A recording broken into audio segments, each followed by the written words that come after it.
Buenísimo. Bueno, bienvenidos, bienvenidas a la primera parte de la unidad 2 de Teorías Sociológicas 3 de las licenciaturas en Sociología y Ciencia Política. La unidad 2 es sobre la teoría de la acción racional, en particular la propuesta de Jon Elster. Vamos a comenzar viendo a grandes rasgos cuáles son los principales supuestos de la teoría de la acción racional, es decir, de esta corriente teórica que reúne todas las teorías de la acción racional. Luego vamos a comentar algo sobre la posición social desde la cual produce su teoría Jon Elster en particular, para después entrar a más minuciosamente a la teoría misma, la propuesta teórica misma de Jon Elster. Vamos a hacer una parte hoy y una parte la próxima clase. La idea sería trabajar hoy su propuesta sobre análisis de la acción racional misma y en la próxima clase trabajar más los límites a la racionalidad, el fracaso de la racionalidad, etcétera. Digamos, todo lo que muestra esto. Hasta dónde llega y hasta dónde no la teoría de la acción racional. ¿Qué saben ustedes de la teoría de la acción racional? Algo comentaron hace un rato sobre el utilitarismo. ¿Qué tiene que ver el utilitarismo con la teoría de la acción racional? ¿Qué es lo que ya saben sobre esta teoría o esta corriente teórica? Cuéntenme. Les escucho. Profe, no, bueno, como cuál sería la acción más acertada de llevar adelante un sujeto frente a una determinada posibilidad de acciones, digamos, teniendo en cuenta el resultado de la acción, teniendo en cuenta el resultado. Yo como que esta teoría lo veo muy ligado como al tema de la conveniencia, por lo que he leído, como que me parece eso. Bien, ¿y lo que leíste, Mónica, lo leíste vos o lo leíste por tu cuenta o en la carrera en alguna materia? No, bueno, un poco lo que venimos leyendo, bueno, ahora concretamente el texto de Elster, todo esto, y después también mucho pensando en este sujeto racional que ha sido tan encumbrado por la modernidad y que también con este sujeto racional estamos como humanidad hoy a donde estamos, ¿no? Entonces, como que eso es a mí lo que me hace ruido. Eso lo vamos a ver con Habermas, Mónica. Ahí esa es la pregunta que está atrás de la teoría de Habermas, la última que vos formulaste, ¿no? Cómo esa racionalidad nos trajo hasta acá, tal cual. Sí, Darío. Bueno, profe, yo creo que la teoría de la acción racional sirve para entender el comportamiento que toman los individuos de acuerdo a las situaciones a las que son expuestos, o como dijo Mónica, de acuerdo al tema de conveniencia. Bien. Hola, profes. Solo que la circunstancia, digo, a las que son expuestos es algo que la teoría de la acción racional toma poco en cuenta. Ahí lo vamos a ver. ¿Quién habló, perdón? Yo, profe. Sí, Por lo que Lucía. leí también es una acción racional instrumental, o sea que se centra en los medios y fines para obtener el mejor resultado. Esto lo hemos visto también en economía. Por eso preguntaba. Sí, por lo que leí también surge en la Guerra Fría para superar el sistema de bienestar que regía en esa época. Sí, no, la filosofía que está en la base de la teoría de la acción racional es un poco más antigua que en la Guerra Fría, pero bueno, puede haber sido alguna corriente en particular que les hayan comentado en economía, digamos, justamente, porque es una corriente teórica, entonces tiene como muchas aristas. ¿Con qué profes y en qué economía vieron? ¿Se acuerdan? ¿Te acordás, Lucía? En la segunda, creo. No me acuerdo el autor. Está bien, buenísimo. Catalina, en Ese, economía con 1 con Polanyi. Polanyi. Ok, muchas gracias. Y Catalina decía que el utilitarismo supone que las acciones racionales tienen un fin. Sí, sí. Bueno, ahí vamos a aclarar algunas cosas sobre los fines y los medios, ¿no? Porque hay una gran diferencia, digamos, llamamos acciones instrumentales a las que ponen énfasis en los medios, más que en los fines. Sí, ahí estaba chequeando y el utilitarismo es del siglo XVIII. Sí, estaba bien, era correcto lo que te estaba diciendo. Bueno, ponemos en orden todo esto, van orientados, ponemos en orden todo esto. Para la teoría de la acción racional, digo, además, por supuesto, si bien son las mismas corrientes teóricas, la perspectiva con la que vamos a trabajar en sociología es, claro, bueno, va a tener algunas diferencias con respecto a la de economía y con respecto a la de política, donde también la teoría de la acción racional es fuerte, ¿no? Son áreas, digo, en todas las ciencias sociales tienen incidencia. Entonces, si estamos pensando, decíamos que nos importa identificar sujetos, condiciones objetivas y la relación entre ambos para explicar la acción social, lo primero que vamos a decir de la teoría de la acción racional es justamente que para esta corriente la unidad elemental de la vida social es la conducta humana individual. Es decir, la acción social se comprende y se explica por la acción individual y por la suma de las acciones individuales. Ustedes ya habrán escuchado en otras materias a esta altura la crítica más evidente, más conocida a este postulado, es que la sociedad es más que la suma de sus individuos. Pero en la teoría de la acción racional, la unidad elemental de la sociedad es el individuo. Además, atribuyen al individuo una naturaleza humana, es decir, algo que es común a toda la especie humana, o que sería común a toda la especie humana, que es justamente esa condición de la racionalidad, ¿no? Esa característica, esa cualidad de la capacidad de pensamiento y acción racional. Y una racionalidad, además, que es una racionalidad universal, es una racionalidad del mismo tipo, ¿no? Estamos hablando del mismo tipo de racionalidad para todos los seres humanos, para los adultos y los niños y niñas, para las mujeres, los varones y las disidencias, para quienes viven en Latinoamérica, en Europa, en África o en Oceanía, ¿sí? Además, ese individuo empírico que posee esa cualidad racional universal es considerado una unidad en sí, ¿no? Ese individuo empírico es racional y es igualmente racional independientemente de sus circunstancias, que es lo que le decía a Darío hace un momento.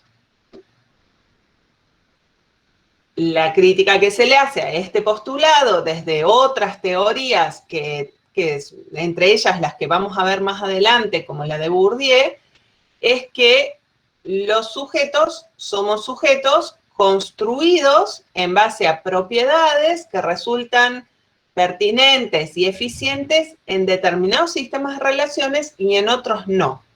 ¿Qué quiere decir esto dicho en criollo o en coloquial?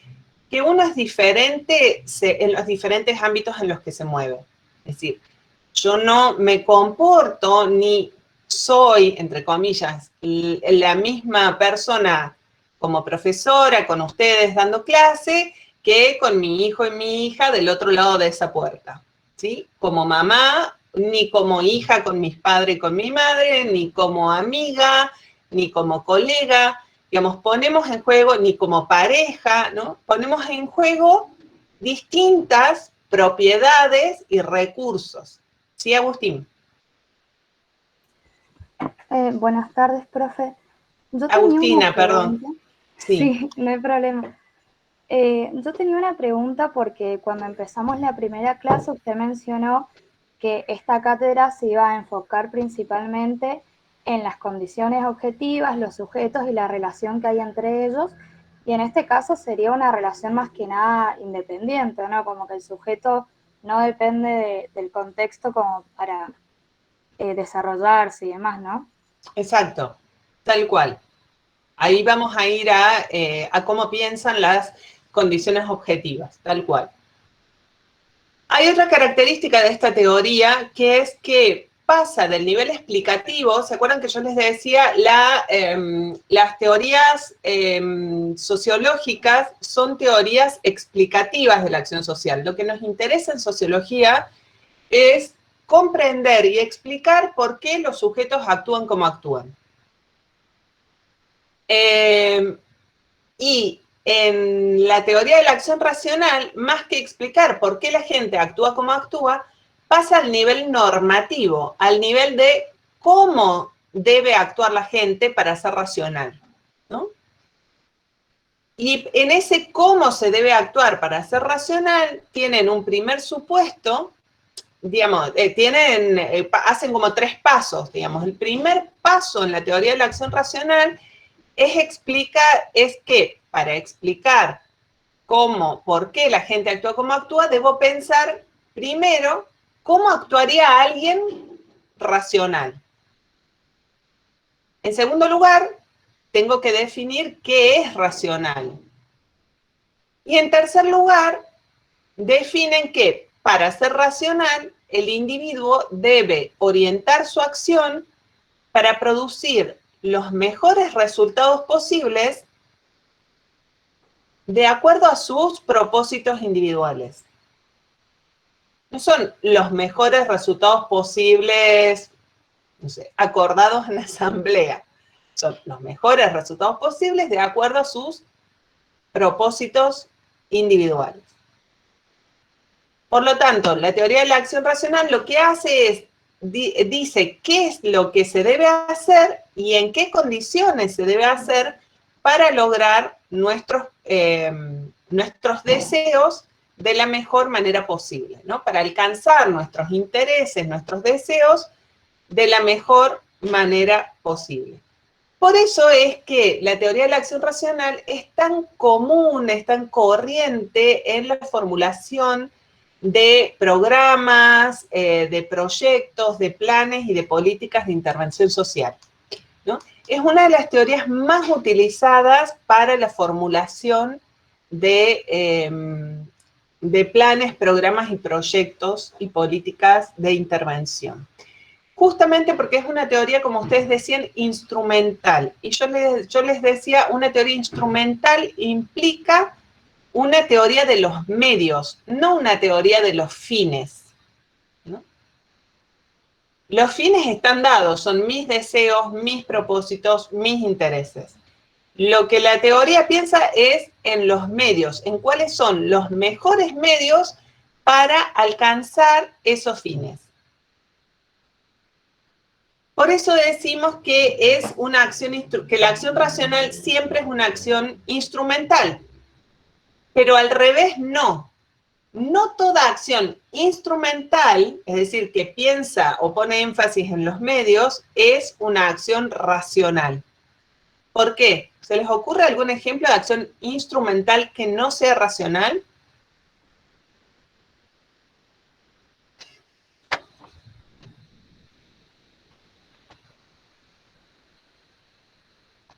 ¿Se les ocurre? Bueno, ahí les pongo un ejemplo. ¿Qué, Carla? ¿Cuál podría ser? Estoy pensando en que sería una acción que no sea como el camino más rápido o el más fácil, como racionalmente seguro para alcanzar el fin que quiero obtener, como por ahí el camino más, no sé, del disfrute quizás. Y, por ejemplo, ¿en qué se te ocurre? No, ni idea. Bueno, uno, por ejemplo, es tratar de controlar la tartamudez. ¿Vieron que dicen que... Puede ser, profe, cuando se trata de controlar la tartamudez, uno tartamudea más, ¿cierto? Sí, ¿quién decía puede ser? ¿Quién dijo puede ser? Y yo le interrumpí. Yo, pero igual, no sé si está bien, pero pensaba, ¿se me escucha? Sí, Ana. Sí, Ana Laura, te escuchamos. Yo, Ana. Sí. Ay, perdón, me anda mal el internet.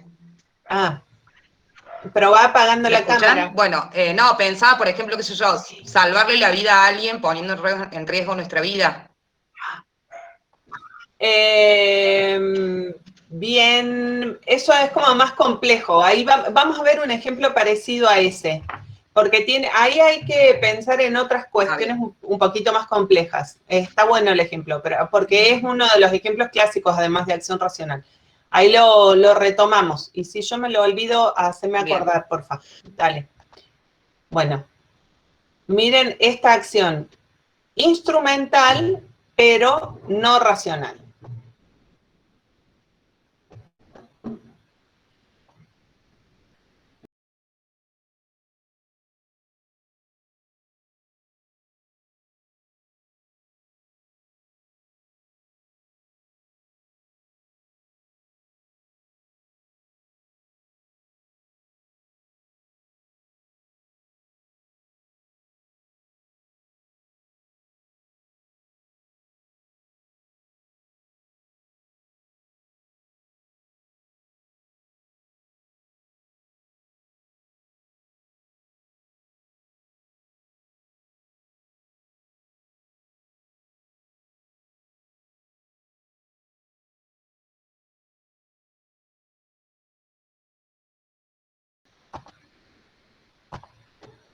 ¿Se escuchó bien?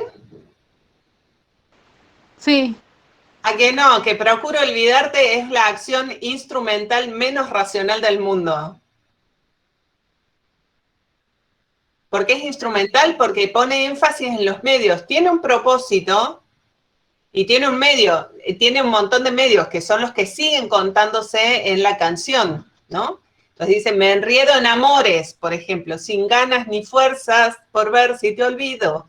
Bueno, piensa en medios para olvidar y cuanto más intenta olvidar, más recuerda, ¿no?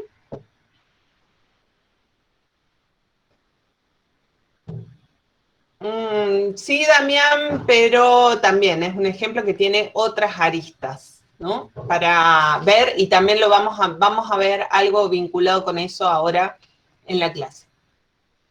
Supongo, ¿se entiende por qué es una acción instrumental? ¿Sería una contrariedad? No, sería no racional, pero no es una contrariedad. Digamos, la acción instrumental es la que piensa en medios para lograr un propósito. Ahí hay medios, digamos, se hacen cosas para conseguirlo, pero cosas inútiles, cosas no racionales, cosas que no van a lograr el objetivo deseado, al contrario. Bien. ¿Sí? El texto habla del insomnio, por ejemplo, del hecho de que mientras más uno piensa que no puede dormir y mientras más trabaja, como que más amplio se hace eso. A mí ese ejemplo me sirvió como para entender. Totalmente, el insomnio, la tartamudez, el olvido, totalmente. Y acá hay, esperen, a ver si les puedo compartir otra.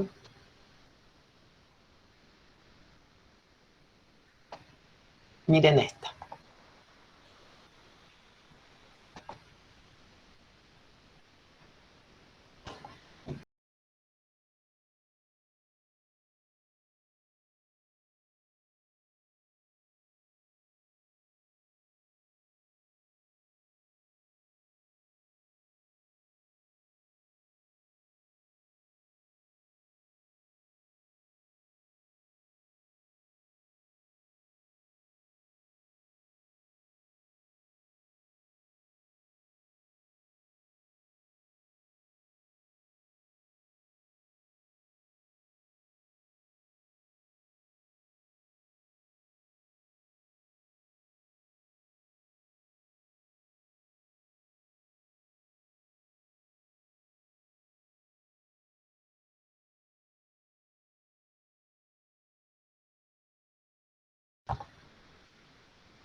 Este es otro ejemplo de acción instrumental no racional. Digo, los boleros están llenísimos de ejemplos de acción instrumental no racional. Son todas cosas absolutamente inútiles, ¿no? Necesito creerte. Si necesito creerte, no te voy a creer nunca, básicamente, ¿no? Si estoy rogando que me mientas porque necesito creerte y no va a funcionar. Es absolutamente imposible. Mientras no clave Arjona, saben que es el que seguía. ¿Quién me dijo eso? Pero así, me conocen de otros años, ¿o no? No, profe, no, pero Arjona no, por favor. Te juro, Mónica, que era el que seguía. Nada, sí, chiquito. Sí, perdón, Darío, dale. Tengo otro, profe. pero perdón, Darío, tengo otro. Sí. No se crean que va a ser la banda sonora de toda la materia, los boleros. Hay otras cosas. Tenemos otras bandas sonoras, pero bueno. Sí, perdón, Darío. No hay drama, profe. Entonces, la teoría de la acción racional sería instrumental y racional a la vez, porque Exacto. busca que los medios sean eficientes para llegar al fin. Y esto que Exacto. usted nos está mostrando no se Son centra en medios los medios. ineficientes. Claro. Sí se centra en los medios, por eso es instrumental, pero son medios ineficientes. Vos usaste la palabra correcta. Dale, en un caso son eficientes y en este caso son ineficientes, tal cual. Gracias, profe. ¿Todas las opciones de acción instrumental no racional son emocionales? No. El insomnio, por ejemplo, no. Este ejemplo del insomnio, no. Bueno, sí, pero no. No en el sentido de los boleros que les venía poniendo. Bueno, está bien, no los traumo más. Podemos continuar. Los principios explicativos de la teoría de la acción racional. El primer principio explicativo, o la primera hipótesis explicativa de la teoría de la acción racional es que la gente actúa buscando su máximo beneficio, ¿no? Que todos actuamos buscando nuestro máximo beneficio. Por lo tanto, otra forma de decir esto es que actuamos o tenemos comportamientos maximizantes. Actuar racionalmente es hacer lo mejor posible para uno mismo.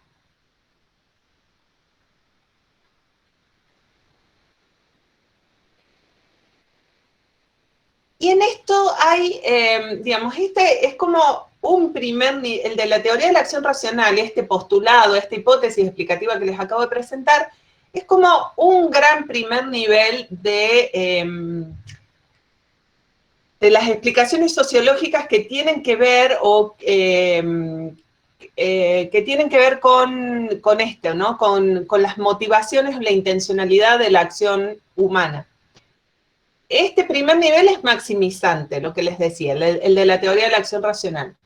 Pero hay otras teorías, o teorías de la acción racional, ya más, ¿cómo decirlo?, como más moderadas, o que tienen en cuenta los límites de la racionalidad, como es la de Elster, que vamos a ver, que lo que dicen es algo que tiene que ver con lo anterior, pero no es exactamente lo mismo, sino un poco más moderado, y es que cuando una persona enfrenta varios cursos de acción, solemos hacer lo que creemos que probable que tenga el mejor resultado general, ¿no? Por lo tanto, la manera de actuar se basaría en un análisis de esa relación costo-beneficio. Pero hay otros, digamos, hay como niveles más bajos de otras teorías sociológicas y también de ciencias económicas que piensan que la gente no necesariamente busca el mejor resultado, el óptimo, el máximo beneficio, sino que busca resultados satisfactorios, ¿no? Sin que eso sea necesariamente maximizante. Esto, por ejemplo, era lo que planteaba el economista Herbert Simon. Y la gente actúa, otros dicen que la gente actúa entre evitar el dolor y buscar el placer. Pero en ese entre hay también varias opciones, ¿no? Como varias probabilidades, que era más bien esta última, la línea de Jeremy Bentham, ¿no? Esto sería un segundo nivel. Y hay un tercer nivel que es más bajo, que tiene que ver con otras teorías no racionales, que dicen que la gente tiende al menos a no perjudicarse. Que la gente busca no sufrir, esto de que la gente tiende al menos a no perjudicarse, lo dice un sociólogo francés que se llama Boudon, que trabajó también con Bourdieu en algún momento. Y relacionado con este tercer nivel, podemos pensar en el de Parsons, que creo que ustedes lo vieron en Socio 2, que decía que la gente busca no sufrir privaciones biológicas, ¿no? Viscerogénicas, dice él, ¿no? Al menos no morir de hambre, no tener sed, no padecer dolor. Fíjense entonces que en esta escala de motivaciones de la acción humana en sociología, en diferentes corrientes sociológicas y de otras ciencias sociales, hay justamente eso, escalas, ¿no? Y la teoría de la acción racional se ubica al tope de esa escala porque cree que los seres humanos buscamos el máximo beneficio, el óptimo, lo que es mejor para nuestros propósitos individuales. Pero yo acá quería hacer así como un paréntesis, porque lo que les quería mostrar es algo que para mí también es central en sociología y que no estoy segura de habérselos planteado en la clase pasada, y que es también, desde mi punto de vista, la hipótesis básica de toda teoría sociológica, y es que la gente no es estúpida, ¿no? Pero lo dicen con diferentes acentos, con estos diferentes acentos, ¿no? Que todos y todas tenemos razones para actuar como actuamos, ¿no? Que somos sujetos razonables, que eso no significa necesariamente ser racionales en el sentido de buscar el máximo beneficio, ¿no? Pero sí que tenemos razones para actuar del modo en que lo hacemos. Y que cuando esas razones no se comprenden, es decir, cuando el comportamiento social o la acción social no se comprende, el problema no es de quien actúa, el problema es de quien no comprende. En general, además, en particular, el problema es de quienes hacemos o pretendemos hacer ciencias sociales. Nuestro trabajo es comprender y explicar cuáles son las razones por las cuales la gente actúa como actúa. Y esta es, y entre otras cosas, esta es la razón por la que me gusta tanto la sociología, porque es una ciencia social profundamente humanista.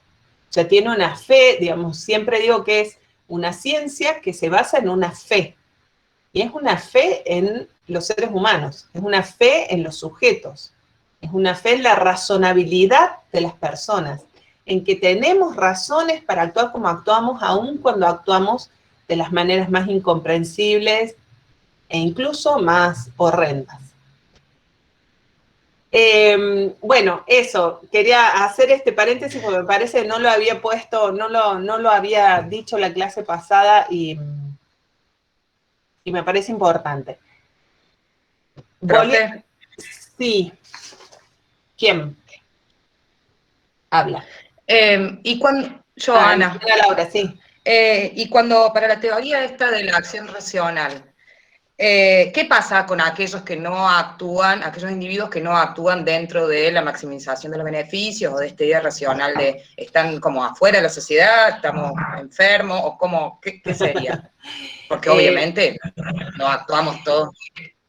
Sí, bueno, ahí lo vamos a ir viendo y eso lo vamos a trabajar sobre todo en la clase próxima, que yo les decía que vamos a trabajar los límites de la racionalidad, las condiciones de fracaso de la racionalidad. Lo que buscan son razones para el fracaso de la racionalidad. Entonces vamos a ver, ahora cuando entremos en la teoría del ser, cómo el ser va planteando que hay, cuáles son las condiciones para que se dé la acción racional. Entonces dice, tienen que cumplirse esta y esta condición. Entonces la explicación del fracaso de la racionalidad se da cuando esta o esta condición no funcionan por tales motivos. No se habla de salud-enfermedad en la teoría de la acción racional, ¿no? Ya estamos como en otra época histórica. Acuérdense que estas ya son teorías de la segunda mitad del siglo XX en adelante, ¿no? Estamos después de los años 60 en adelante. Pero vamos por partes, vamos a hablar de eso, Ana, más adelante. Bueno, decía, el primer supuesto, el primer principio explicativo de la teoría de la acción racional es que la gente actúa en búsqueda de su máximo beneficio.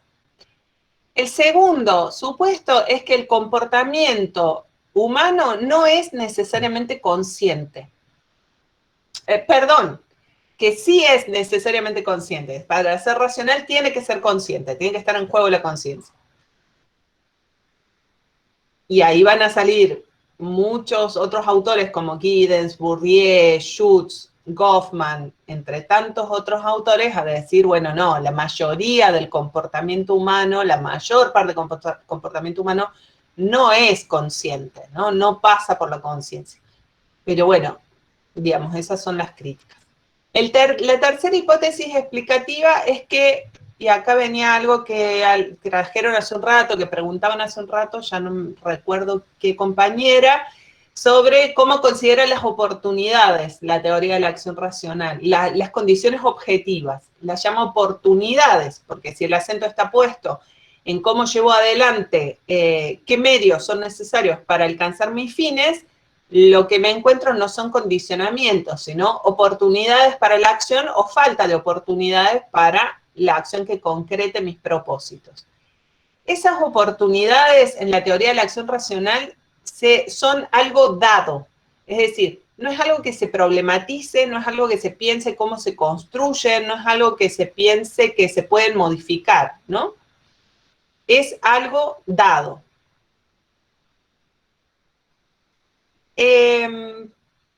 Lo que van a decir muchos otros autores es que las condiciones objetivas también tienen una historia, ¿no?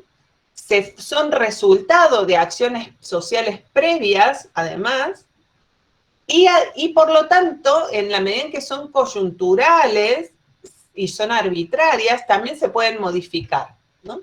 Pero esas son las críticas. Para la acción racional no problematiza las oportunidades. Las oportunidades son aquello con lo que me encuentro y que me sirve o no me sirve para llevar adelante mi acción racional. El cuarto supuesto es que la información es un insumo crítico. Para la teoría de la acción racional, la información que tenemos sobre las oportunidades con las que contamos puede ser limitada o errónea, pero eso implica siempre, por lo tanto, un sujeto, digo, acá volvemos al sujeto, eso implica un sujeto especializado, ¿no? Un actor especializado porque sabe manejar esa información sobre las oportunidades con las que cuenta.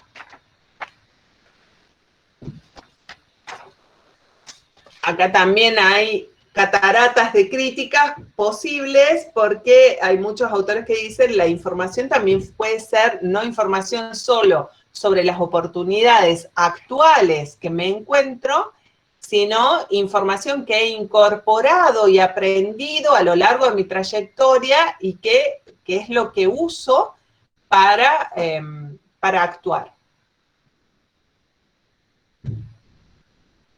La quinta hipótesis explicativa y última es que los deseos son también algo dado.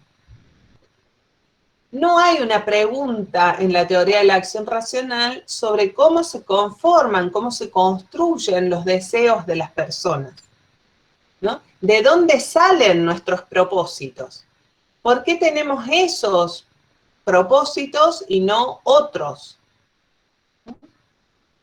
¿Por qué en determinados momentos de nuestra vida tenemos determinados deseos y luego otros? Los deseos aparecen como algo natural en las personas, ¿no? Y se supone también que las preferencias de las personas son constantes, son estables cuando tienen que ver con cuestiones básicas. Por ejemplo, se supone que en general las personas vamos a preferir la salud a la enfermedad, el placer al dolor, etc. Pero hay muchísimos contraejemplos, ¿no? Desde los contraejemplos más fuertes, creo que con un compañero, creo que Damián, hace un rato ponía en el chat, bueno, las resistencias a los regímenes políticos autoritarios, ¿no? Las resistencias a las dictaduras, por ejemplo, ¿no? No son necesariamente, no son una acción que implique la elección del placer. Es más, muchas veces tampoco implica la elección de la vida, o sea, se sabe que uno pone en riesgo su vida cuando se resiste a un régimen autoritario o a una dictadura. No necesariamente ponemos delante la salud a la enfermedad. De eso ya hemos tenido amplia experiencia a lo largo de este año y medio en todo el mundo, ¿no? En muchísimos casos se pone, digamos, nos arriesgamos conscientemente a la enfermedad, evitamos medidas de prevención muy sencillas, porque no estoy diciendo que uno se expone a la enfermedad para cuidar a sus hijos o su pareja que están enfermos, ¿no? Nos exponemos a la enfermedad cuando usamos el barbijo abajo de la nariz, por ejemplo, y es una cosa hiper sencilla, ¿no? Ponérselo bien. Digo, hay un meme genial que usábamos el año pasado, ya se lo vamos a colgar en el aula virtual, con esto, sobre el uso, la teoría de la acción racional y el uso de barbijos, por ejemplo. No son medidas que requieren grandes recursos, y ahí estamos anteponiendo el riesgo al cuidado de la salud por una cosa como sumamente sencilla de resolver. Y así un montón de cosas, y aquí es donde sí viene Arjona. Medio segundo, no me odien.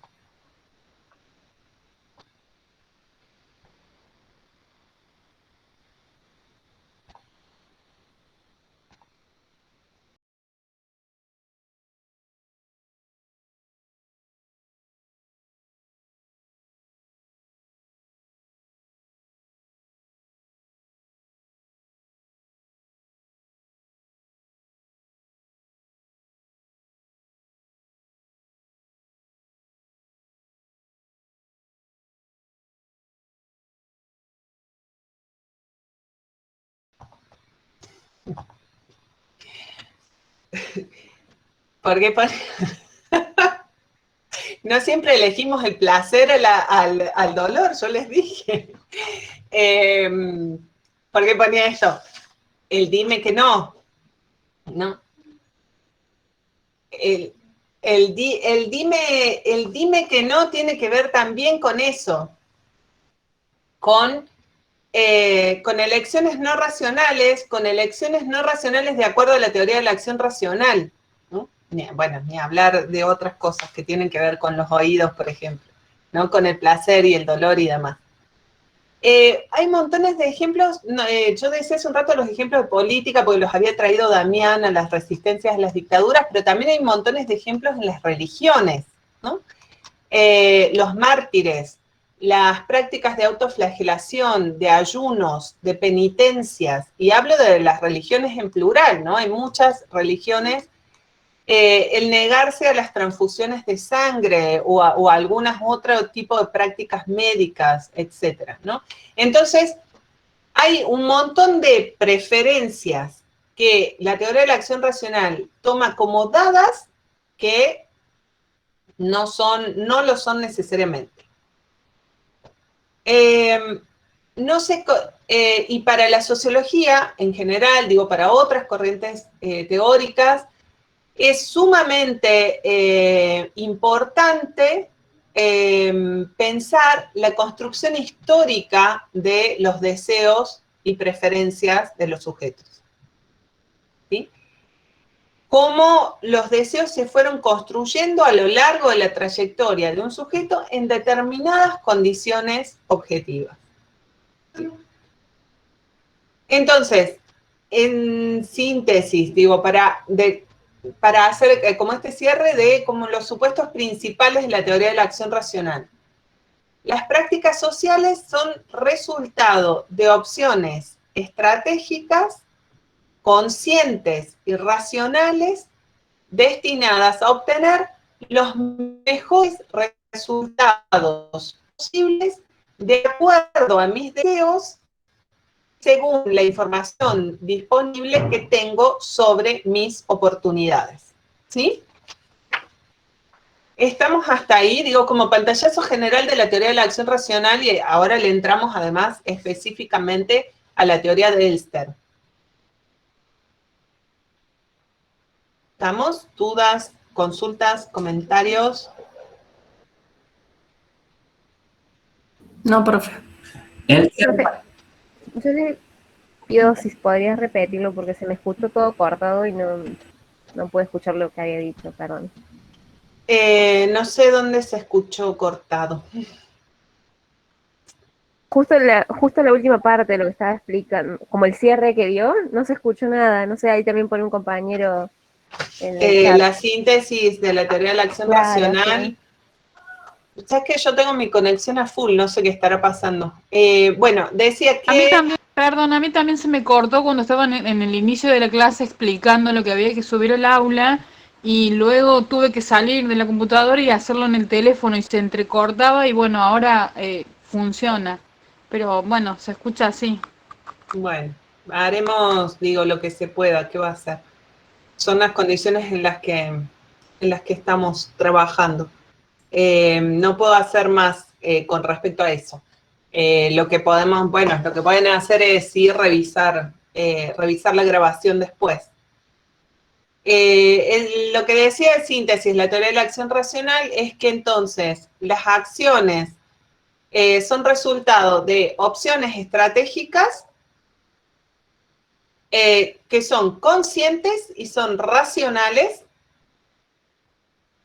y están destinadas a obtener los mejores resultados posibles para lograr mis deseos según la información con la que cuento sobre mis oportunidades.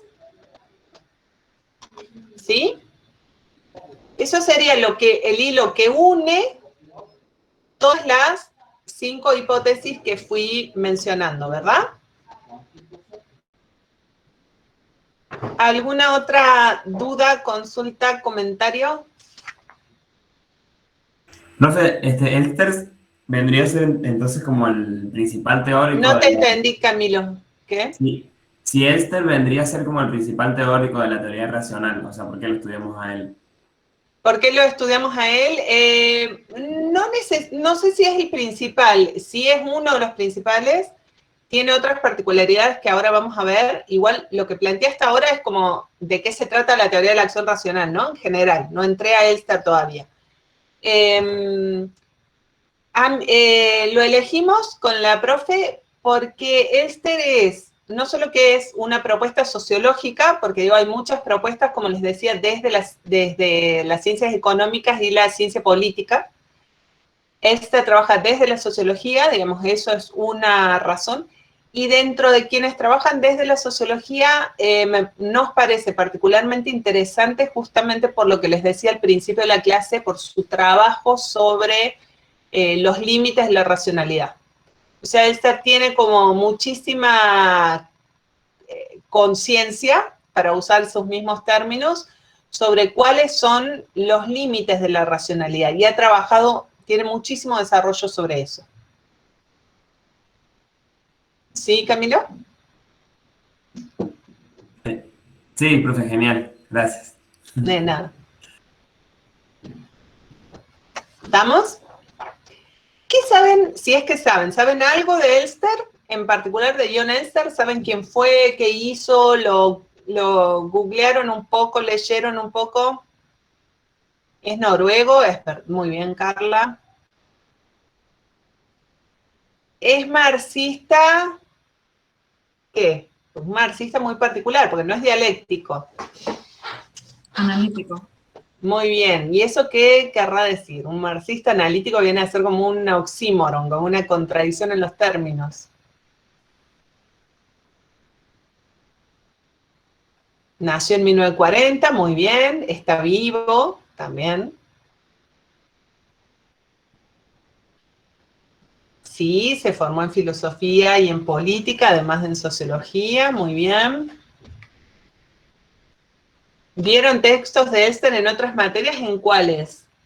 No sé si positivista. ¿En cuáles materias? ¿Y qué vieron?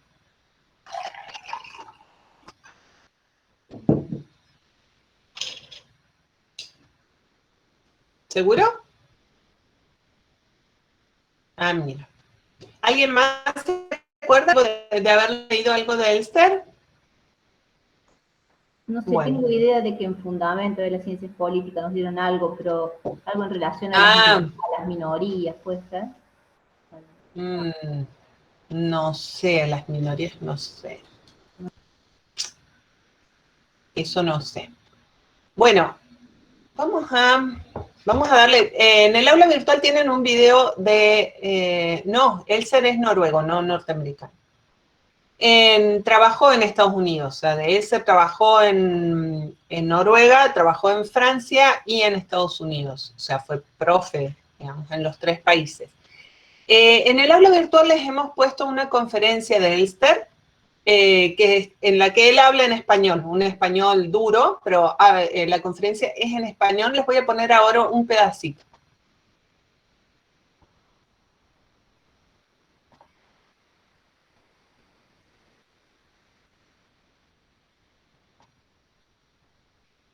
También es importante, y creo que todos sabemos esto, reconocer la existencia de una racionalidad que ocupa segundo lugar.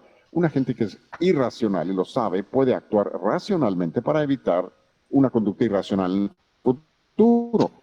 Un ejemplo, paradigma, es Ulises, que se hizo atar al mástil y que los remeros pusieran cera en sus oídos cuando se acercaban a la isla de Sirenas. Otro ejemplo incluye lo siguiente: no asistir a la posada de la oficina si hay el riesgo de que te conduzcas de una manera impropia, o hacerte acompañar por tu cónyuge a la posada, o tomar disulfiram, una sustancia que te hace muy enfermo si bebes alcohol, si vas a ir a la posada de la oficina, o depositar una suma de dinero con tu superior que no se te regresará si tomas más de 2 bebidas en la fiesta de la posada, y otras cosas que estoy seguro podríamos hacer.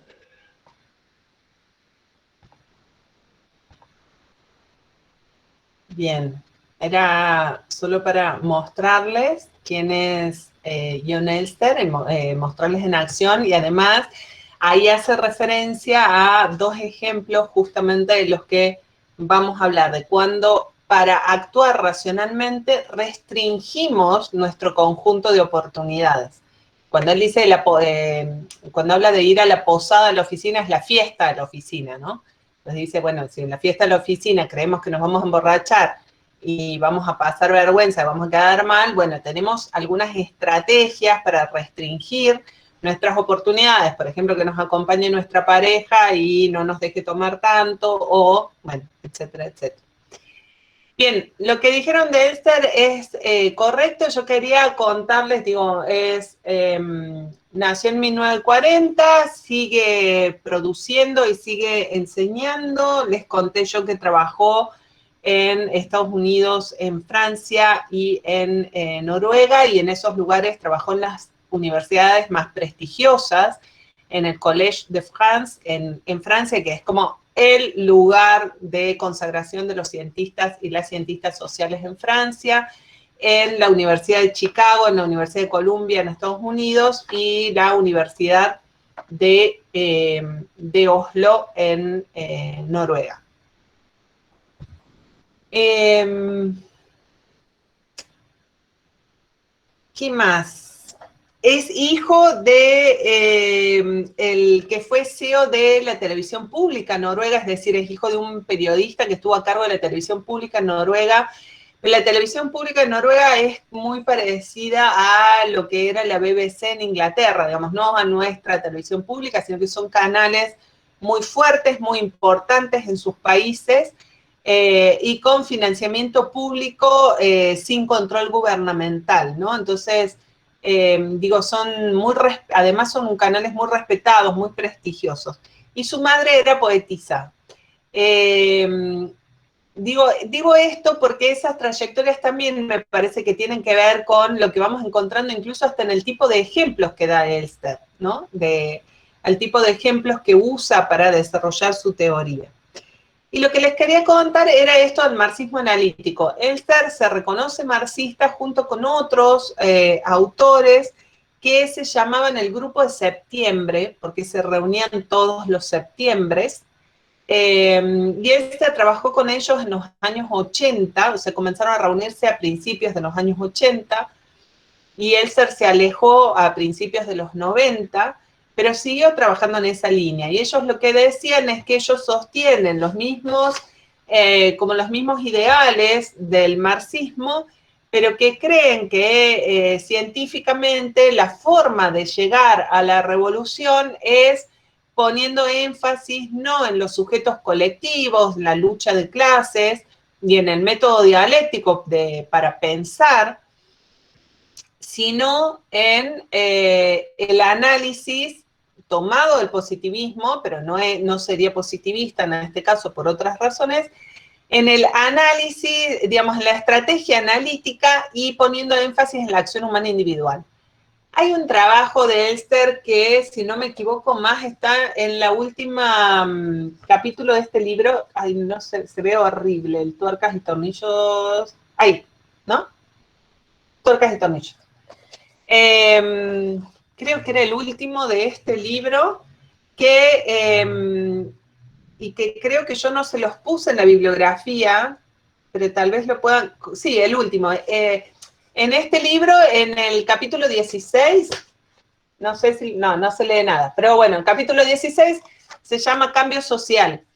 Y él acá va construyendo analíticamente cómo se pasaría de la acción humana individual a la revolución, básicamente. Y bueno, cuál es un esfuerzo teórico de enorme envergadura.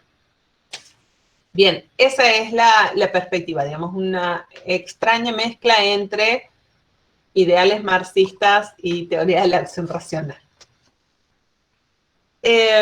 Gracias, Gino, buenísimo, ahí por compartir el PDF del libro, genial. Después, Nati, si estás, o Caro, o Isa, pueden copiar el enlace, así después lo subimos al aula. Así tienen el libro completo quienes les interese. Y dale, ahí lo copié. Gracias. Bueno, vamos a la teoría de John Elster en particular. Elster dice que hay dos grandes mecanismos de producción de la acción social. ¿Cuáles son? Hay dos grandes formas por las cuales decidimos o elegimos una opción entre varias opciones posibles para desarrollar nuestra acción. ¿Cuáles serían? Los deseos y las oportunidades.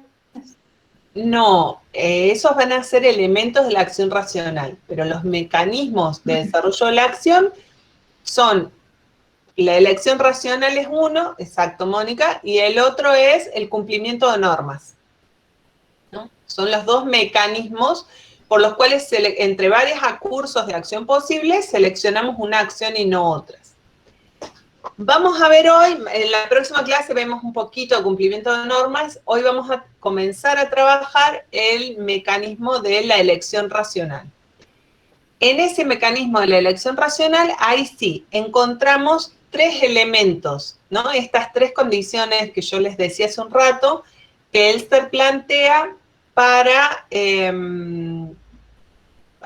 considerar que una acción es racional, ¿no? ¿Se acuerdan que yo les decía? Lo primero que hay que definir es qué es lo que vamos a considerar una acción racional. Bueno, Elster dice que tiene que tener tres condiciones. La primera condición es que tiene que ser el mejor medio para realizar el deseo de una persona según sus creencias sobre las oportunidades existentes.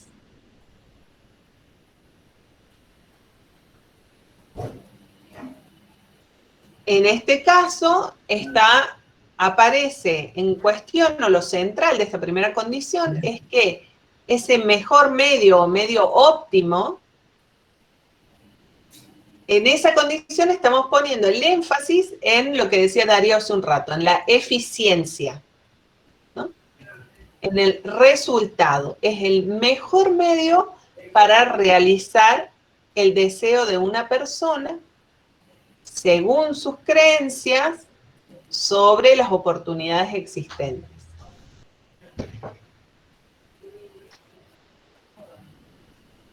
La segunda condición es que, sí, Lucía.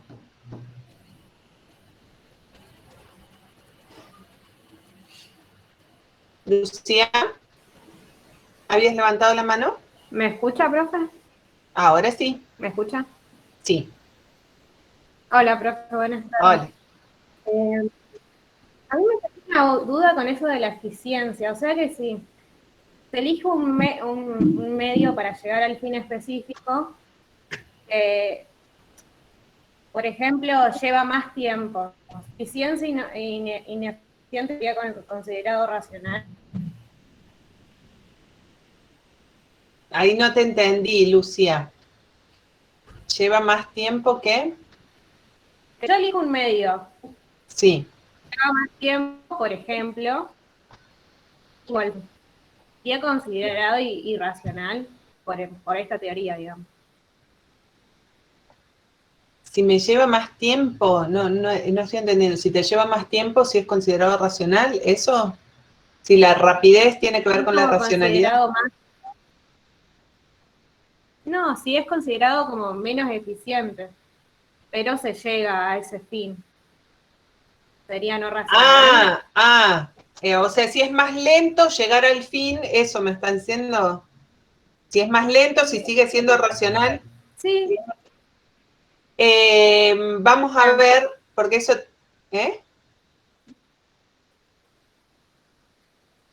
No te entendí. ¿Qué? No, sí, eso es. Ahora lo vemos, porque tiene que ver con la cantidad de pruebas que se reúnen para sostener las creencias sobre las oportunidades existentes. Ahora lo vemos. Sí, Lucía. No, Lucía ya habla. Camilo sería, de nada. Camilo. Bueno, creo que recién lo acaba de hacer usted, profe, de decir usted, profe. O sea, me parece que la forma de pensar lo que dice la compañera es que es la creencia que tiene esa persona de las oportunidades existentes. O sea, va a elegir según lo que esa persona crea que es lo más eficiente para ella, independientemente del tiempo, me parece.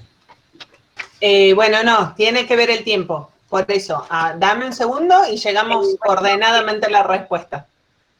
Entonces decía, la primera condición es que sea el mejor medio para alcanzar el deseo según las creencias sobre las oportunidades.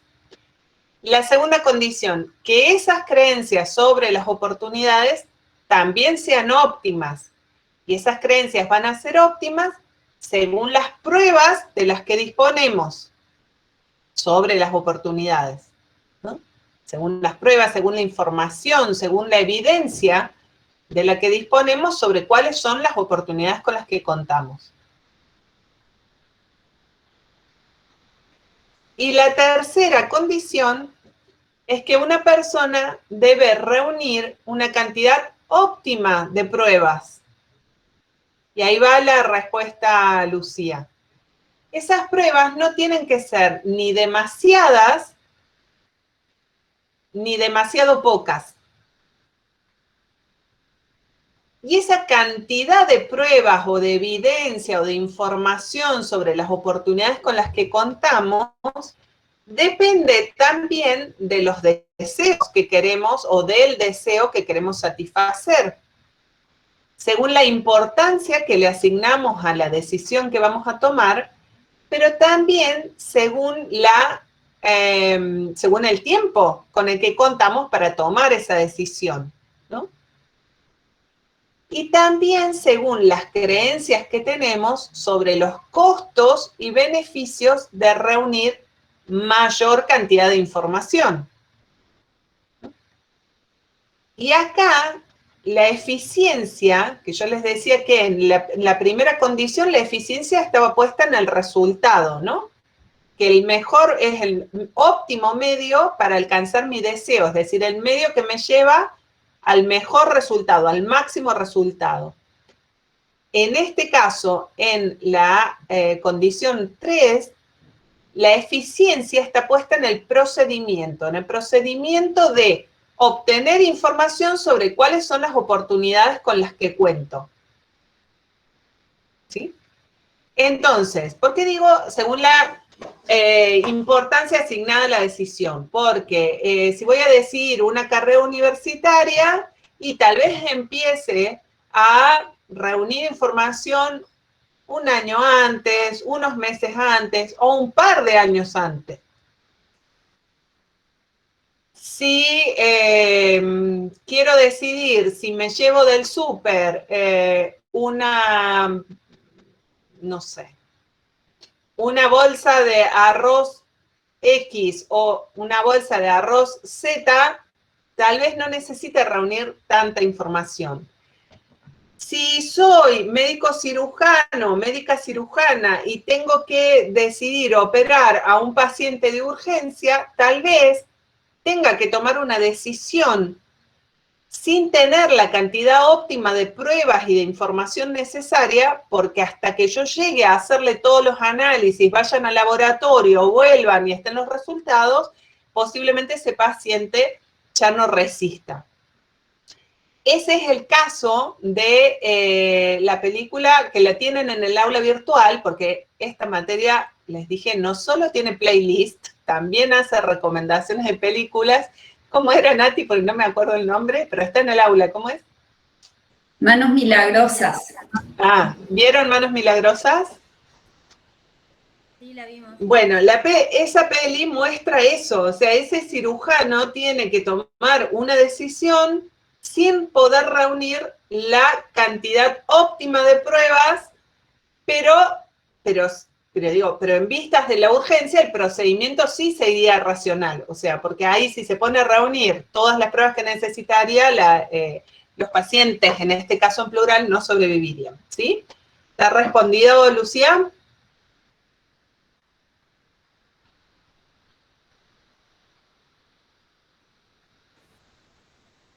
Sí, profe, muchas gracias. Buenísimo. Entonces tenemos eficiencia en el resultado, eficiencia en el procedimiento y también en la información o evidencia reunida. Ahora de estos elementos, ¿no? Entonces estamos viendo, hay el elemento, los deseos, las creencias, las pruebas y las oportunidades, ¿no? Son como 4 elementos que intervienen en la acción racional según Elster. O sea, fíjense, Elster tiene una particularidad con respecto a muchos otros autores de la teoría de la acción racional, y es que introduce las creencias. Las creencias para Elster no son creencias religiosas, no son creencias místicas, no tienen nada que ver con la fe, sino que están basadas en pruebas, en evidencia, en información sobre las oportunidades con las que cuento, ¿sí? Bien. Ahora vamos a ver combinaciones posibles entre estos 4 elementos. Lo primero que vamos a ver es la relación entre oportunidades y deseos. Sí. Perdón, no escuché cuál sería la cuarta. Si me puede decir. No sé el orden, pero son deseos, creencias, oportunidades y, pruebas y oportunidades. ¿Sí? Buenísimo, gracias. De nada. Igual recuerden que tienen el video, digamos, para cuando se pierden, se pasaron algo, van, no tienen que escucharse toda la clase, más o menos el horario de clase que tienen y buscan los pedacitos. Veamos la combinación entre estos elementos. La combinación entre oportunidades y deseos, o cómo funciona la relación oportunidades-deseos, para explicar las prácticas. Las oportunidades son lo que puede hacer un individuo, ¿no? Decíamos que son eso, el curso, los posibles cursos de acción. Son objetivas y externas. En tanto, los deseos son lo que quiere hacer el individuo. Es el único elemento independiente al que se subordinan todos los demás para explicar la acción racional. Y los deseos son subjetivos e internos.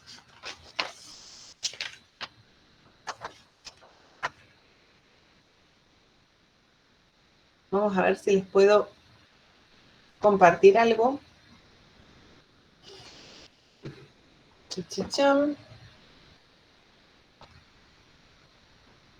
¿Están viendo bien? Tendrían que ver un cuadrito que dice relación oportunidades deseos. ¿Me dicen Sí, por se ve. audio? Gracias.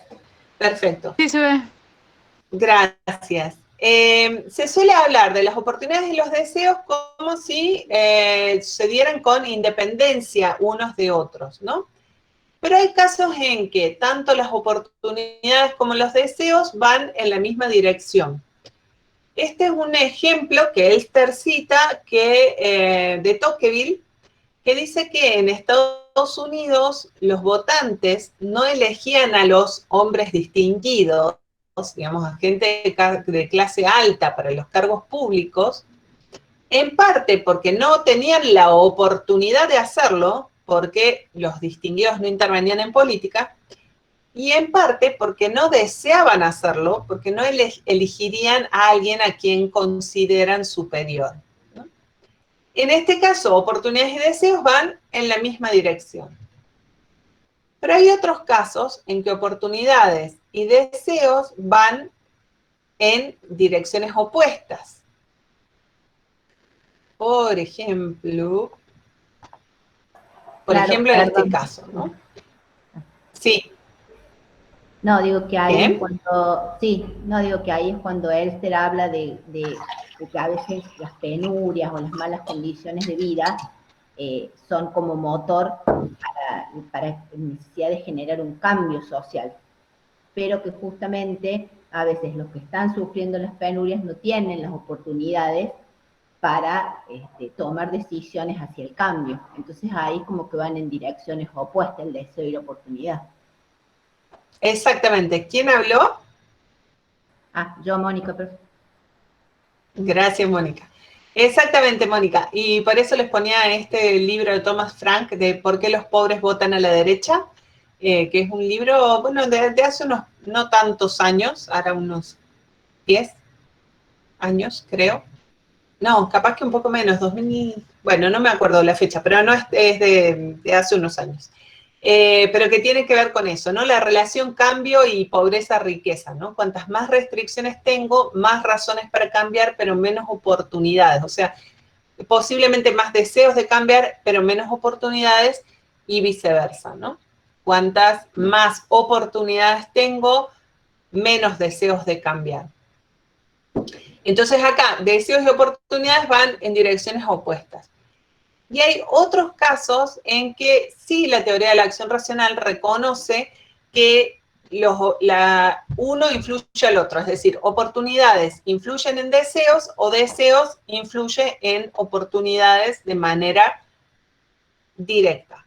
Un caso en el que las oportunidades modelan los deseos son este caso de la zorra y las uvas. ¿Conocen esa fábula? ¿Alguien conoce la fábula de la zorra y las uvas? De cuando eran niñas. ¿Nadie, nadie, nadie? Sí, profe. ¿Quién habló? María Paz. María Paz, ¿la podés contar? Sí, básicamente es como que una zorra va caminando y ve unas uvas y las quiere agarrar y se ven como re jugosas, súper ricas. Y cuando intenta agarrarlas no puede, entonces dice, no, ¿para qué las quiero agarrar si seguro son horribles? O sea, eso. Tal cual, ¿no? Si no las alcanzo, no las puedo alcanzar, las uvas están verdes. Es decir, si no tengo la oportunidad de alcanzarlas, no las deseo, ¿no? Seguramente están feas, seguramente están verdes. En ese caso, las oportunidades modelan los deseos. Y en otros casos, los deseos modelan las oportunidades. Un ejemplo es el que escuchamos en esa conferencia en boca del mismo Elster, ¿no? El ejemplo de Ulises y las sirenas. Decía la leyenda que las sirenas tenían un canto bellísimo que cautivaba a los navegantes y que cuando se lanzaban al agua para acercárseles, las sirenas los devoraban. Entonces Ulises, para poder sortear, y por lo tanto, bueno, nada, se morían y quedaba el viaje trunco. Entonces Ulises, para poder sortear, pasar por donde estaban las sirenas y seguir navegando, seguir su viaje, hace que toda su tripulación se tape los oídos.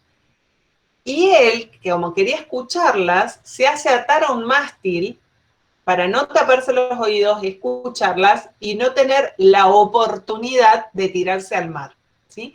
Entonces, en ese caso, el deseo de escuchar a las sirenas hace que se restrinja o se autorrestrinja las oportunidades.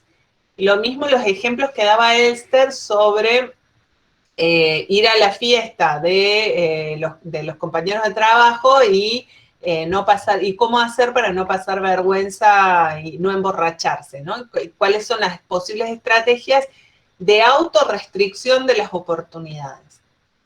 Y otro ejemplo es la imagen de abajo, que es el de quemar los puentes, ¿no? O quemar las naves, que además se han transformado en pasado el lenguaje coloquial, como refrán popular, ¿no? Quemar los puentes o quemar las naves implica, en algunos casos, evitar la retirada de la propia tropa, es decir, que no tengan más opción que enfrentarse al enemigo y no puedan huir, y a veces obligar al enemigo a negociar, ¿no? Digo, esta es la lógica del quemar los puentes o quemar las naves. El deseo de ir al frente hace autorrestringir las oportunidades de huir, en este caso. Y ahora... No, ahora no los voy a torturar, los compenso, es linda. Otra de la playlist. A ver si lo conocen. Se les cae la edad también si los conocen, pero bueno, ahí vamos.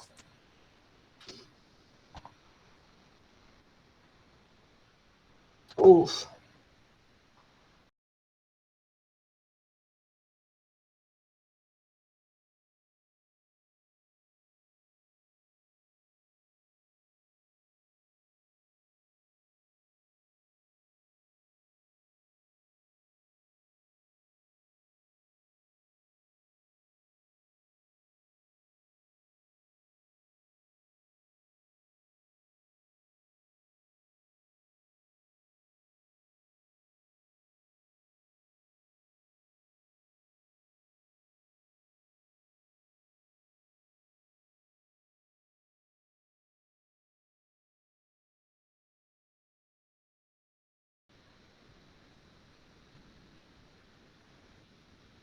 ¿Estamos? ¿Lo conocían? Muy bien, Mónica. Nick Cave and the Bad Seeds. Muy bien, Martín. Bueno, también es una historia de amor, pero todo se llama The Ship Song, la canción del barco, ¿no? Y toda la canción es sobre estas estrategias, cómo el deseo hace modelar las oportunidades. Y entre otras cosas dice, baja tus velas o arría tus velas y quema tus barcos cuando estás cerca de mí. Bueno, la imposibilidad, el tratar de trabajar sobre la autorrestricción del deseo. No, de las oportunidades. Bien, ahora, ¿estamos hasta ahí con la relación entre oportunidades y deseos? Sí. ¿Dudas, consultas, comentarios? Todo. Bueno. Vamos entonces a la relación creencias y evidencias, o creencias y pruebas. Acá, ¿no? O información, digo, información, evidencias, pruebas, etc. Decíamos, para Esther, vieron que yo antes les decía, en general las corrientes de la teoría de la acción racional hablan de propósitos, interés, deseos y oportunidades, ¿no? Hay una relación entre esto, deseos, propósitos, intereses y oportunidades. En el caso de Esther, la relación en realidad es entre deseos y creencias sobre las oportunidades basadas en determinadas informaciones, evidencias o pruebas, ¿sí? Esa es como una de las vueltas de tuerca que le da Elster a la teoría de la acción racional. Entonces, cuando se habla de creencias, no estamos hablando de las oportunidades realmente existentes que tiene un sujeto, sino de las oportunidades, o de las oportunidades objetivamente existentes, sino de las oportunidades que un individuo alcanza a ver como tales, que no es lo mismo, ¿no? Entonces, las creencias, yo les decía, no tienen nada que ver con la fe, en el caso de Esther. Las creencias para Esther dependen de la información de la que uno dispone sobre las oportunidades.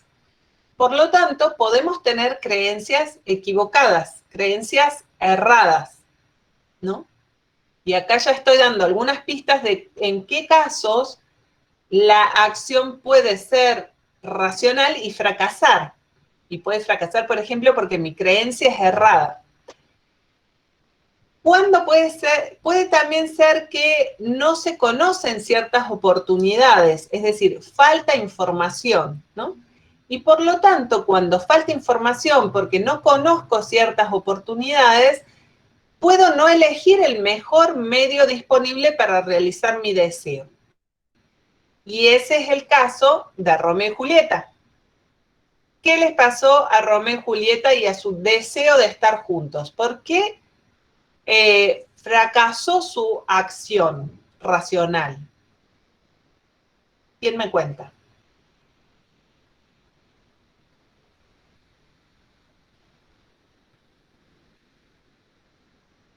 Sí se sabe la historia de Romeo y Julieta, ¿no?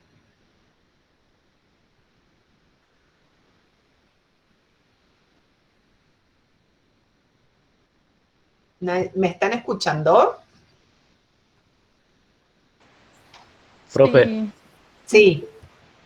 Puede ser porque, si no me equivoco, Romeo se suicidó al ver muerta a Julieta, pero Julieta en realidad no estaba muerta, así que por falta de información o falta de pruebas y creer que está muerta, toma ese procedimiento que resulta ser el equivocado. Exactamente, él esperaba encontrarse con ella en el más allá porque creyó que estaba muerta. ¿Y Julieta qué le pasaba? Estaba dormida. Claro, había tomado algo que... Estar... Exacto, claro, simulaba estar muerta. Y a él no le llegó la información de que iba a hacer eso. Viste, no había WhatsApp en esa época. Entonces, él no sabía que existía la posibilidad de que ella despertara, entonces cree que la única manera de encontrarse con ella es en otra vida, ¿no? Y se suicida, tal cual. Hay otro caso en que las creencias pueden ser erradas, y es que cuando se cree factible opciones que no tenemos disponibles. Por ejemplo, y en ese caso los resultados pueden ser desastrosos, por ejemplo, en la Guerra de Malvinas, cuando decían que Estados Unidos iba a apoyar a Argentina. Entonces, se creen factibles, se creen posibles oportunidades no existentes, ¿no? No objetivamente existentes.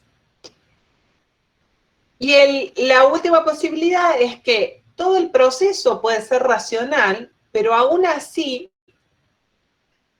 no alcanzar el mejor resultado, porque, por ejemplo, como en el caso de Otelo y Desdémona, digo, otra obra de William Shakespeare en la que también trabaja Elster, Otelo cree que Desdémona lo engaña en base a pruebas que le presenta Iago que son falsas, ¿no? Entonces, en base a evidencia falsa, actúa. Entonces, reúne las pruebas, pero las pruebas resultan ser falsas. Bueno, con cualquier parecido con nuestra realidad reciente en medio de la pandemia no es mera coincidencia, ¿no? Digo, con cuánta información falsa ha circulado y todavía sigue circulando y se toman decisiones erradas en base a esa información falsa.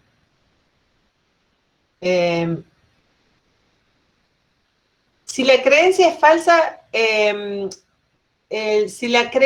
acá lo que estamos diciendo es que la creencia no es falsa, ¿no? Que lo que está basada en información falsa.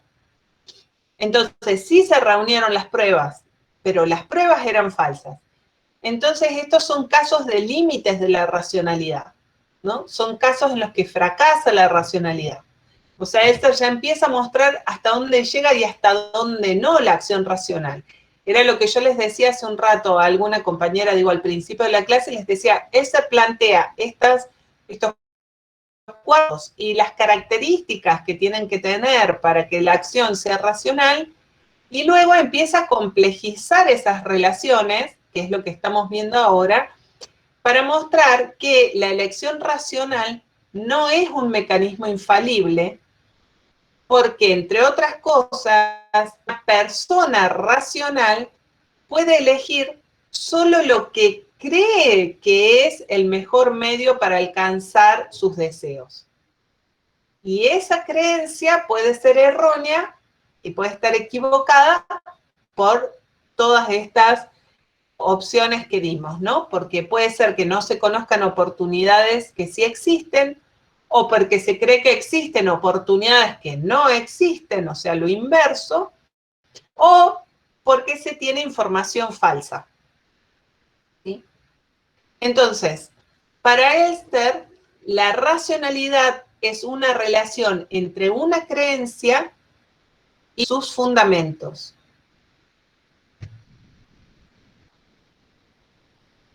Ay, perdonen que yo quería mostrarles otra cosa a ustedes.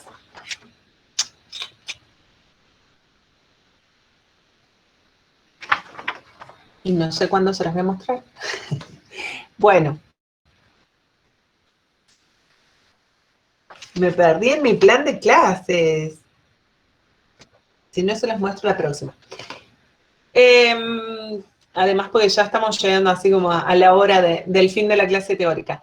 Bueno, decía, la racionalidad en Elster, entonces, reforzando, es una relación entre la creencia y los fundamentos de esa creencia. Los fundamentos de esa creencia son las evidencias, las pruebas en que esa creencia se basa. Por lo tanto, no solo es necesario que las creencias sean racionales, sino que también la cantidad de pruebas reunidas sea considerada óptima en algún sentido. Y acá entra en juego el acceso a ese insumo crítico que es la información, ¿no? El acceso a la información también puede ser medido de acuerdo a una relación o a una ecuación costo-beneficio. Y acá entran en juego estos juicios que planteaba, creo que Lucía hace un rato, sobre cuándo es racional detener la búsqueda de información. O sea, cuándo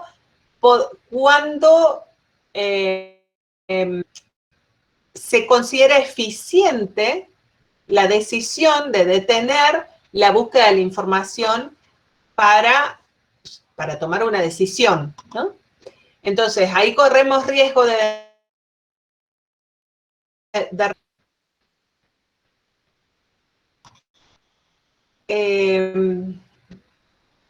¿Cómo es, Diego? ¿Qué decías?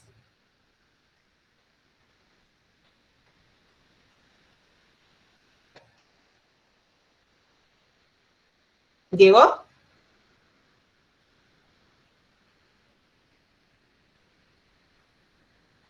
Bueno, hay un riesgo de reunir pocas pruebas, pero hay que tomar la decisión, o hay un riesgo de considerar que los costos de reunir y de considerar todas las opciones o todas las pruebas necesarias sean mayores a los beneficios, ¿no? Y ahí que incluso se pierda la oportunidad de actuar, esto que decía de los casos típicos de médico y paciente, ¿no? En situaciones de emergencia, sobre todo, no se puede reunir toda la información necesaria, los médicos toman decisiones sin haber reunido toda la información necesaria.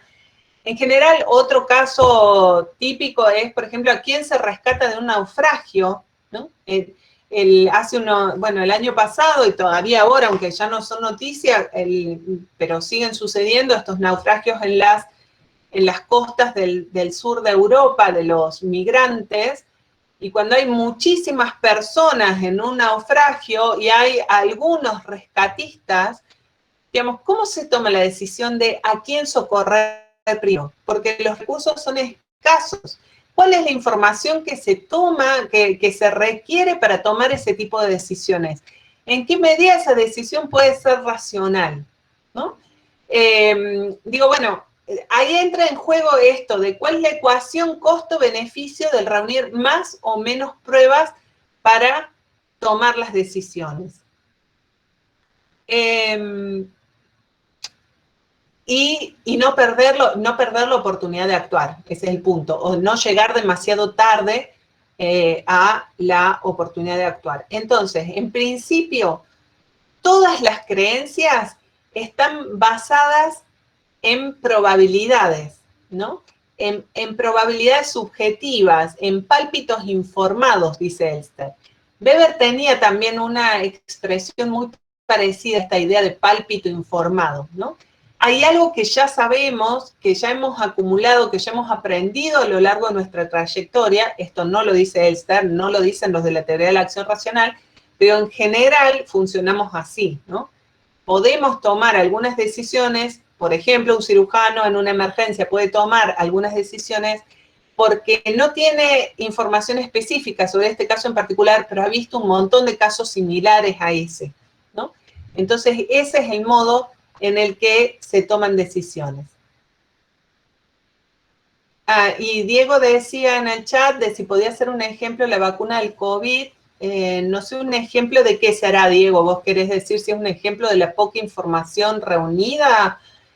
Yo, hasta donde entiendo, no hubo poca información reunida para desarrollar vacunas. Al contrario, digamos, hay una enorme trayectoria en el mundo por eso se pudieron desarrollar rápido, digamos, porque hay muchísima trayectoria y eso, el conocimiento acumulado sobre estos tipos de virus y las vacunas, me parece. Pero tal vez sí se podría pensar en las decisiones que se tomaron en todo el mundo ahí te respondo, Darío. Que dice Darío, a las vacunas que no completaron todas sus fases y salieron al mercado. Bueno, justamente, eso es lo que estoy diciendo. Yo entiendo, no es mi especialidad, por supuesto, pero hasta donde he leído y entiendo, es justamente eso, que estaban basadas en conocimientos ya adquiridos. Y de hecho, es lo que se ha demostrado. Vieron que todas funcionaron más, tienen mayor nivel de efectividad, poquito menos nivel de efectividad, pero todas las que salieron, que son muchas además, producidas en distintos lugares del mundo por distintos laboratorios, tienen un nivel de efectividad aceptable que está en la media de lo que dicen que es la efectividad de todas las vacunas que nos ponemos regularmente en los calendarios obligatorios de vacunación, ¿no? Y eso es conocimiento adquirido, ¿no? Eso es conocimiento previo. Por eso se pudo salir generar estas vacunas con relativa rapidez. Lo que sí me parece es que puede ser un ejemplo las medidas que se tomaban al inicio de la pandemia. Porque al inicio no se sabía muy bien de qué se trataba ni cómo funcionaba, ¿no? Y digo, más que en los países latinoamericanos, porque nuestros gobiernos ya tomaron decisiones en base a lo que ya se había visto que había pasado en Asia y en Europa. Entonces, digo, cuando nos llegó el virus para este lado del mundo había un poco más de información, pero las primeras decisiones en los países asiáticos y después en los países europeos fueron decisiones de políticas públicas con muy poca información, porque no había información. Porque era lo que se sabía hasta ese momento, y todavía seguimos sabiendo cosas. Digo, ¿se acuerdan que el año pasado se ponía mucho énfasis en la distancia entre las personas, ¿no? Porque se suponía que se contagiaba por las gotículas que uno emanaba, por ejemplo, al hablar, o estornudar, o toser. Y este año se empezó a poner mucho más énfasis en la ventilación y en estar en espacios cerrados, sobre todo a partir de principios de año, porque demostró que además el virus permanece algún tiempo en el aire, incluso cuando uno no está en ese ambiente, si es un ambiente cerrado. Fueron informaciones que fueron apareciendo después y en base a las cuales pudimos tomar decisiones después. Pero bueno, acá entran cosas, una vez más, ¿no? Hasta acá llega la teoría de la acción racional, por ejemplo, ¿no? En decir, bueno, ¿había información disponible o no la había? Pero justamente lo que se pone de manifiesto también es toda la información que ya teníamos acumulada. Es decir, mi abuela ventilaba los ambientes, ¿no? Como medida sanitaria. Desde chicos y chicas nos enseñaron a lavarnos las manos como medida de prevención sanitaria. En general, contra cualquier virus, contra cualquier bacteria, ¿no? Había a ventilar también, yo me acuerdo de mi abuela sacudiendo las sábanas y las colas, porque había que ventilar las camas también. Bueno, había un conocimiento acumulado de ciertas medidas de prevención sanitaria de otras pestes, digo, de otras pandemias que les tocaron vivir a otras generaciones. No somos la primera generación ni seremos la última que viva una peste, ¿no? Aunque la estamos viviendo como algo único, por supuesto único también por su extensión mundial, pero bueno. Pero digo que, pero este nivel de conocimiento es en lo que van a poner énfasis otras teorías con las nociones de los aprendizajes acumulados, ¿no? No la teoría de la acción racional. La teoría de la acción racional llega a evaluar o no lo que hoy está presente.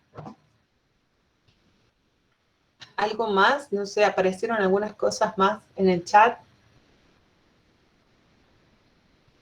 Claro, lo de reunir información verdadera, que es lo que decía hace un rato, ¿no? La enorme, Romina, la enorme cantidad de información falsa que circula, no porque no haya circulado información falsa en otras épocas históricas, ¿no? La información falsa tiene, digo, tantos años como la mentira en el mundo, diría que tantos como la existencia de la humanidad. El punto es que ahora son, digo, canales de circulación mucho más rápidos y de diseminación mucho más masiva.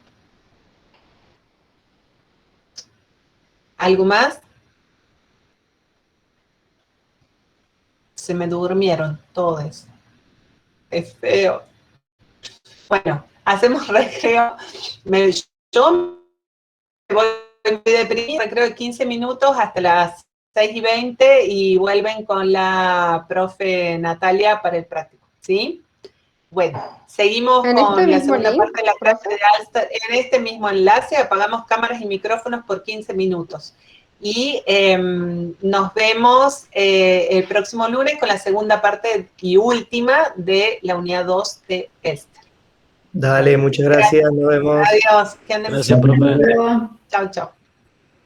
Nos vemos, profe, suerte. Adiós.